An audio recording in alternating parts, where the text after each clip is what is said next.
Welcome along then to Portimao, one of the busiest towns in the Algarve and a breathtaking destination that brings tourists from all around the world to the shores of southern Portugal. Today it's the backdrop for the latest round of the Formula One World Championship, and with a circuit this wide, we could be in for a lot of exciting wheel-to-wheel action today. 2.9 miles of track at Portimao featuring 15 turns, 9 to the right and 6 to the left. There's a lot going on here, a lot of elevation changes that will affect the driver's braking and acceleration. Keep an eye out for the DRS zone on the final straight. That will be the setup for a lot of today's overtaking chances. Anthony Davidson joins me once again in the commentary box, and it's fantastic to have you with us here today. But I'm curious, as a man with experience out on the track, how do you stop those pre-race nerves from becoming overwhelming when you're lining up on the grid? Well, from the moment qualifying's over, you start to feel the adrenaline in your body build up and the buzz in your stomach as you anticipate the run down into turn one. It's all a bit like going into battle, and the unknown situation makes you nervous. Those pre-race nerves are a good thing. The day you don't have them means that you don't care anymore. And of course, you have to make sure that all the procedures are second nature to you, so that they're not taking up too much of your capacity. It's time to see how our drivers are stacking up after yesterday's exciting qualifying session. Varsandi lines up on pole position, and it's Lewis Hamilton alongside. Looking down the rest of the grid, we have Bottas, Verstappen, Sergio Perez, and Leclerc, Norris, Sainz, Ricciardo, and Pierre Gasly, Fernando Alonso, Vettel, Esteban Ocon, and Tsunoda, Raikkonen, Stroll, Antonio Giovinazzi, and Mick Schumacher, Latifi, and Nikita Mazepin. It's almost time for those 5 red lights to go out. Then let's see who can prevail today. Now that we've got some points on the board, let's continue this form and aim for another top 10 finish.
Good job. That was the fastest lap of the race so far.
Great work. That's a new fastest lap of the race.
That was the fastest lap of the race. Keep this up.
Fantastic!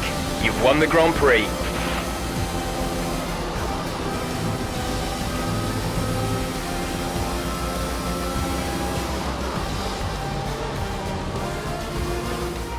And that's it then for the Portuguese Grand Prix, and what a sensational victory they've managed to pull off here.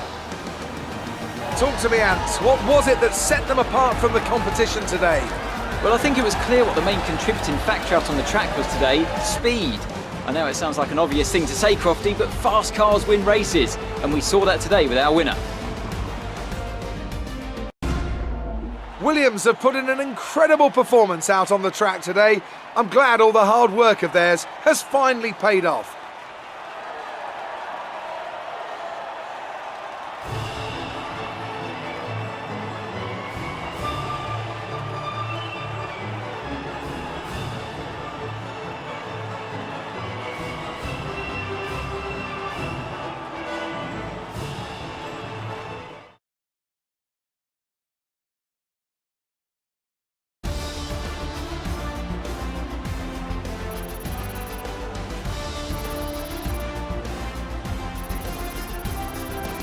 And now let's take a look at the drivers' standings. Varsandi takes over the lead of the Drivers' Championship. Some amazing talent out on the track today, but Anthony, who would you pick as your driver of the day? I'll probably go for Pierre Gasly.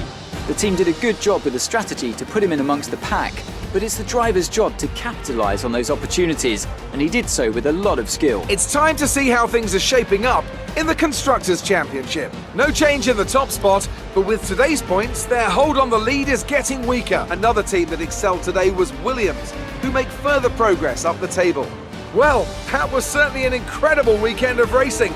Be sure to join myself and Ant for more